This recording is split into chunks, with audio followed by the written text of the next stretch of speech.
están? Buenos días. Gracias por acompañarnos. Bueno, me presento. Mi nombre es David Gómez. Hago parte del equipo de Black Bells, que traducción es acompañar a los clientes, ayudarlos a ir a la nube. Y me acompaña mi par, que es Daniel Penagos. ¿Daniel? Hola, ¿qué tal? Muy buenos días. Un gusto estar acá acompañándolos el día de hoy. Nada, pues aquí vamos con la presentación de quiénes somos. David. No, yo ya me presenté. Mucho bueno, gusto. Muy bien, entonces vamos adelante. Me gusta ir. Vamos a la acción. Vamos a la acción. Bueno, acá la pregunta es, muchos de los que estamos acá ya conocemos OpenShift, muchos ya somos usuarios, nos hemos enamorado de OpenShift desde hace ya bastante tiempo. Ahora la pregunta es, ¿qué sigue? ¿Por qué estamos hablando hoy en día de servicios manejados? ¿Por qué estamos hablando de cloud services? La respuesta tiene que ver básicamente con algunos atributos de calidad que llamamos en arquitectura de software. Algunos están orientados a la velocidad. La velocidad es clave hoy en día cuando estamos hablando de innovación. Las organizaciones cada día están demandando tener mejores tiempos de respuesta cuando estamos intentando sacar una nueva funcionalidad al mercado. Entonces, muchas veces dicen, ok, pero no tengo el tiempo para de pronto tener un proceso de contratación, no tengo el tiempo de pronto para hacer todo un proyecto de instalación, es bastante demorado. Y aquí es donde viene justamente el tema de Cloud Services. Es una nueva posibilidad, gracias a una alianza que hemos venido construyendo con Microsoft y con AWS, en donde podemos tener una creación de clusters de OpenShift como productos de primer nivel en estas nubes.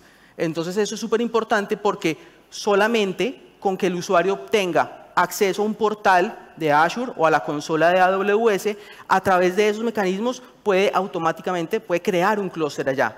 Y puede crear un clúster de la misma forma como hoy en día tiene la capacidad de crear unas máquinas virtuales, tal cual. La diferencia es simplemente el tiempo. Ahora ya, en la charla anterior estábamos hablando que podemos tener una instalación de 3-4 horas. Aquí estamos hablando que podemos tener un clúster nuevo entre 35 y 40 minutos. Y ahorita lo vamos a ver. Y las capacidades de siempre relacionadas con el tema de OpenShift. Ahora bien, la elasticidad tiene que ver justamente con poder acompañar esas curvas que tenemos transaccionales de los usuarios. Entonces es bastante común que en ciertas franjas horarias los usuarios vayan a tener, digamos, un mayor uso de las plataformas. Típicamente, imaginemos que acá vemos que en esta gráfica a las 8 de la mañana es donde hay un pico transaccional, hay un volumen transaccional alto. Entonces, lo que normalmente se hace es, ok, lo que tenemos que hacer es entonces montar un clúster y apuntar al pico más alto. Pero ¿qué pasa entonces en esos espacios que de pronto está sin uso? Tenemos cómputo que no se está utilizando. Aquí es donde viene el tema de la elasticidad. Qué bueno sería que en lugar de tener esa franja rosada, que estuviera moviéndose al mismo tiempo que tenemos la necesidad de tener un volumen transaccional alto. Entonces eso lo podemos lograr justamente si tenemos unos clústeres totalmente elásticos, como los podemos tener con un aro o con un rosa.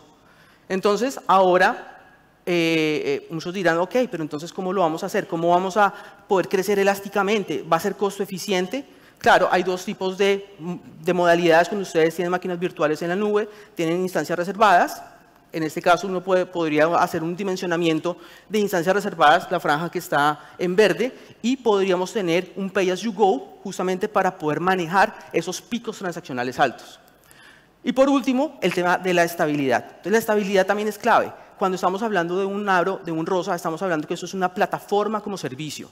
Es decir, ustedes se desentienden totalmente de la administración del control plane. No tienen que tener ningún tipo de gestión sobre la actualización de los sistemas operativos del control plane. Todo eso hace parte del servicio. Entonces acá ustedes simplemente se encargan de poner aplicaciones y eso también aporta mucho a los procesos de innovación. Listo. Y digamos que ustedes ya conocen hoy en día OpenShift y muchas de las experiencias de todos ha sido en on-prem. Pero lo que nosotros buscamos es la consistencia que ya se han dado cuenta en el mundo on-premise con los diferentes providers de infraestructura, pero cuando vamos a hablar de los cloud providers de las nubes, continuamos con esa consistencia, agregamos esa flexibilidad que nos da el cloud provider, que nos da esa flexibilidad, esa elasticidad de los recursos.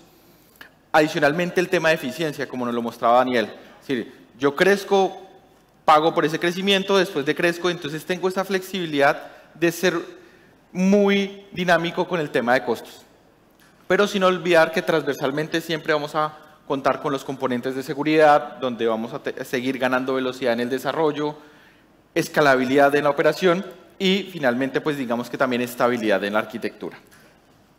Eso nos lleva a que hoy en día tenemos nuestro mundo on-premise, tenemos nuestro mundo de nube, nuestros diferentes ambientes, y para lograr esa consistencia, porque subimos el nivel de gestión, tenemos las diferentes soluciones que nos han venido mencionando en las presentaciones, donde tenemos el Advanced Cluster Manager, que nos va a dar esa visualización de todos nuestros clusters, independientemente de dónde estén, el componente de seguridad con Advanced Cluster Security, y también cuando ya tenemos diferentes clusters y queremos tener un gobierno centralizado, un repositorio centralizado de las imágenes, un Image Registry centralizado, donde vamos a tener Quay. Entonces, no es solo esa transversalidad que estamos logrando, tanto en el mundo on-premise como en el mundo nube, sino también dándoles esas herramientas para tener esa visión global. Y ya que pasamos de la presentación, ahora pasemos a la acción. Nos ayudan a pasar a la parte del demo. Vamos a mirar cuánto tiempo nos toma a Daniel y a mí, cada uno crear un clúster y ver cómo es el proceso, porque a veces es muy chévere verlo, como dirán, en la presentación y aguanta todo, pero ya en los clics vamos a ver cuánto tiempo nos toma. Entonces, en este caso, estoy presentando, este es el portal de Red Hat, que finalmente lo que nos va a ayudar es conectarnos y llevarnos paso a paso la creación de un clúster. Entonces, lo primero que tenemos que hacer es decirle acá que vamos a crear nuestro clúster. Entonces, nos paramos acá en la consola de Red Hat, donde vamos a ver tanto soluciones de OpenShift, Ansible y RHEL. Y cuando veamos nuestra parte de OpenShift, aquí yo cargué antes las pestañas para que nos rindiera, vamos al proceso de creación.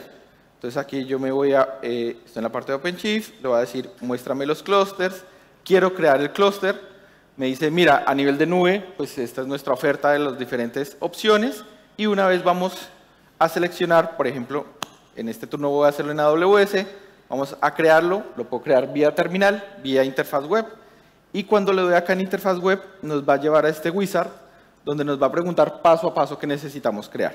Lo primero, nuestra cuenta de AWS, vamos a seleccionar acá nuestra cuenta de AWS, luego vamos a crear los roles, estos roles en resumidas cuentas nos van a permitir el proceso de instalación, entonces rol de instalación, de soporte, de worker y de control, y luego de esto ya vienen preguntas como qué nombre le vamos a dar al clúster, qué versión del clúster, en dónde lo queremos desplegar, si lo queremos en una zona de disponibilidad o lo queremos en múltiples zonas de disponibilidad, si queremos habilitar el monitoreo. Luego vamos a seleccionar qué máquinas van a ser parte de donde van a residir nuestros contenedores, nuestros pods, de qué tamaño, cuántos necesitamos, si vamos, digamos que a utilizar metadata de ese servicio. Luego nos va a preguntar sobre el tema de cómo queremos el clúster, si queremos un clúster privado para que solo sea el acceso a través de networking privado o expuesto a internet, nos da estas dos opciones. Si vamos a utilizar networking existente o nuevo, y nos va a dejar seleccionar el parámetros de networking. Lo vamos a dejar por default, pero podemos acá seleccionar todos los parámetros de networking. Vamos acá. Habilitamos una parte que es habilitar un operador, que palabras más, palabras menos es que nuestro clúster nos permita conectar con esta consola para poder gestionar temas de identidad. Damos siguiente. Tenemos la estrategia de actualización, en este caso dejamos la de actualización individual. Y por último, lo que nos hace es un resumen de todas las opciones que nosotros seleccionamos para crear el clúster. Entonces, después de un par de clics, ya tenemos nuestras opciones de nuestro clúster y vamos a darle Create Cluster. ¿Qué vamos a tener? Al cabo de 45 minutos, una hora, ya vamos a tener creado el clúster disponible y con toda la capacidad de escalamiento que necesitemos. Podemos tener un clúster de un tamaño pequeño para la operación del día a día y cuando tengamos esos picos, poderlo crecer de manera elástica. Así como lo dijo Jorge, que al principio había sido doloroso instalar un clúster y hoy ya tenían la práctica que necesitaban un par de horas. Si se dieron cuenta acá necesité un par de clics y esperar una hora para que tengamos nuestro clúster. Entonces, Daniel, cuéntanos cómo es en Azure este servicio. En Azure es muy parecido. Vamos a pasarnos justamente aquí para la consola. Aquí algunos de ustedes pueden estar familiarizados con la consola de Azure. Van a encontrar justamente un logo que es el de Azure Red Hat OpenShift. Cuando le damos aquí al de Azure Red Hat OpenShift, simplemente le damos clic en crear un nuevo clúster. Y eso nos va a cargar un wizard que va a estar interactuando todo el tiempo con la API que maneja Azure en este caso. Acá yo simplemente tengo que escoger el grupo de recursos, puedo crear un nuevo grupo de recursos, en este caso, a ver, vamos a escoger por acá. Si nos regalas un poquito de zoom, porque si yo que estoy aquí me Ok. cuesta, no quiero pensar los que están allá. Por supuesto, sí, sí. buen punto, Muchas buen gracias. punto. Yo aquí lo veo bien, entonces acá vamos a, por ejemplo, escoger el grupo de recursos de Penagos, ¿cierto? Aquí simplemente escogemos la sección, la región, ponemos un nombre del clúster, tenemos el chance, digamos, de seleccionar qué versión de OpenShift, igual que en la instalación de Rosa, escoger el tamaño de las máquinas virtuales para el control plane, el tamaño de las máquinas virtuales para los workers, y de igual forma tenemos también la opción para crecer la cantidad de worker nodes, la parte del pool secret, la parte de redes, justamente como lo estamos viendo acá. Acá tenemos la opción para seleccionar si el clúster va a ser público o privado. En este caso simplemente lo dejamos como público por defecto, el tema de los tags, y simplemente revisamos, creamos, y ya nos da el chance de crear el clúster. Entonces fíjense que acá es algo supremamente simple, la parte de la creación de un clúster. Si quieren, porfa, regálenos nuevamente la presentación. Entonces, de esta manera lo que les queremos mostrar es que se ha simplificado mucho el proceso y se ha trabajado en conjunto con las nubes para que entregarles esto como servicio. ¿Eso qué quiere decir? Que ustedes, solo por tener acceso al portal de cada cloud provider, pueden crear el OpenShift en AWS, que se llama Rosa, o en Azure en Aro, y llegar a ese siguiente nivel. Si quieres, me regalas el siguiente slide, Daniel. Llegar a ese siguiente nivel de lo que ustedes ya hacen hoy en día en OpenShift, a agregarle el servicio gestionado. ¿Qué quiere decir gestionado? Que ustedes ahora solo se van a preocupar de poner las cargas, y todo el tema del control plane, de mantener el clúster arriba, se va a encargar Red Hat y el cloud provider. Entonces, como ya son muy conocedores de OpenShift, vamos a hablar de una de estas cajas que viene, porque ya no es solo una plataforma de contenedores, sino una plataforma para sus aplicaciones. Vamos a ver un ejercicio que nos preparó Daniel sobre 2 clústeres, uno en AWS, uno en Azure, y vamos a ver el ejercicio de uno de estos. Entonces, si quieres, Daniel, contarnos un poco. Claro, entonces acá, ¿qué vamos a ver? Vamos a ver la parte de Service Mesh. Muchos de ustedes ya han venido utilizando Service Mesh. Recientemente sacamos en la versión 2.4 una característica que es supremamente útil para aquellos usuarios que tienen más de un clúster y que tienen una arquitectura de microservicios, y es la parte de la federación de Service Mesh. Entonces, ¿qué es Service Mesh? Básicamente es el conjunto de una serie de tecnologías open source que hemos venido desarrollando junto con las comunidades, que hemos venido madurando y que lo entregamos bajo el nombre de OpenShift Service Mesh. Trabaja con Istio, con Kiali, con Jaeger, con Envoy también, y básicamente lo que con esto podemos empezar a revisar es la topología de las arquitecturas de microservicios, observar en tiempo real esas mallas de microservicios, la interacción entre los diferentes microservicios, e incluso vamos un poquito más allá porque podemos hacer gestión dentro de esos microservicios. Entonces podemos tener, agregamos capacidades como por ejemplo Mutual TLS entre los diferentes microservicios en aquellos casos en donde es requerido. De igual forma también podemos aplicar técnicas como ingeniería del caos. Ingeniería del caos es una cosa que es súper interesante porque es poder inyectar tráfico dentro de los microservicios para identificar qué tan bien se está comportando nuestro sistema. Eso es súper interesante. Sin embargo, cuando tenemos 2 clústeres, hasta ahora era muy difícil poder tener en la parte de networking, tener ese overlay e incluso poder tenerlo transversal a los diferentes clústeres. Entonces, típicamente lo que nosotros vemos, digamos, es la forma como normalmente se llega a instalar un Service Mesh, es que cada uno de esos proyectos va a tener su propio control plane específicamente de Service Mesh. Entonces, ¿qué pasa cuando tenemos una necesidad de tener, por ejemplo, un multiclúster? Entonces, básicamente lo que vamos a empezar a trabajar cuando hablamos de federación es que creamos unos gateways del lado del control plane y a través de esos gateways es donde se va a generar la comunicación entre los diferentes clusters. Eso es supremamente útil y pues ya lo vamos a ver a continuación. Me regalan porfa el... Listo. Acá. Ya, vale, ya listo. estás. Entonces, fíjate, acá, ¿yo qué tengo? Por acá tengo, si ustedes se fijan, acá en la parte superior, vemos que dice isus.aroapp.io, es decir, este es un clúster de Aro, ¿correcto? Si nos vamos para esta topología de esta aplicación, pues vamos a ver que tenemos dos microservicios que están arriba y funcionando común y corriente. Si me paso para esta pestaña, vamos a ver que tengo acá un rosa y efectivamente acá también voy a tener la aplicación de ejemplo, Product Book Info, y aquí realmente entonces vamos a ver unos microservicios en versión 1 que van a estar en el clúster de rosa, unos microservicios versión 2 que están en el otro clúster, y de alguna u otra forma lo que nos interesa es empezar a generar ese tráfico para que pueda llegar hacia el otro clúster a través de un mecanismo de federación. Entonces, acá ya tengo, digamos, a ver.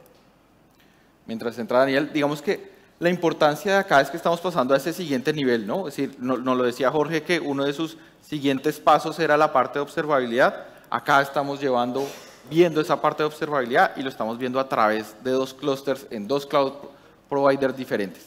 Entonces, eso lo que nos va a permitir es expandirnos y aparte de eso ver qué es lo que está pasando, controlar lo que está pasando. Entonces, fíjense, aquí tenemos nuestro Service Mesh que está totalmente vacío, no existe ningún tipo de carga en este momento y acá lo que voy a hacer es empezar a inyectar carga, justamente. Entonces, en la medida que vamos teniendo un poquito de tráfico, este grafo se va a empezar a actualizar en tiempo real. Recuerden, esto es una demo en vivo, todo puede pasar, pero esperemos que todo funcione. Aquí está. Entonces, fíjense acá, en la parte izquierda tenemos el clúster de rosa. Y gráficamente ya podemos ver la interacción que existe con el clúster de Aro que está en la parte derecha. Entonces esto es súper interesante cuando ustedes quieren empezar a tener este tipo de arquitecturas, empezar a jugar no solamente con un clúster, sino con múltiples clústeres. Eso nos habilita realmente el concepto de la nube híbrida. Nube híbrida que no es solamente entre mi clúster on-prem y mi clúster que tengo en una nube, sino en un concepto también de multinube. Entonces acá esto es, digamos, una cosa que hemos venido trabajando. Vienen nuevas versiones con complementos y adiciones que se van a venir incorporando dentro de todo este tipo de herramientas. A futuro también, por ejemplo, la parte de este diagrama va a estar incluido también a través de un operador dentro de la misma consola de OpenShift. Entonces, ya con esos son un montón de piezas de un rompecabezas muy bonito que ya empezamos a tener y que están habilitados para el funcionamiento de sus sistemas en producción. Hemos acá terminado. Eso era todo y los invitamos que cualquier cosa que necesiten, vamos a estar acá y para acompañarlos en cualquier cosa que necesiten sobre Aro y Rosa. Muchas gracias.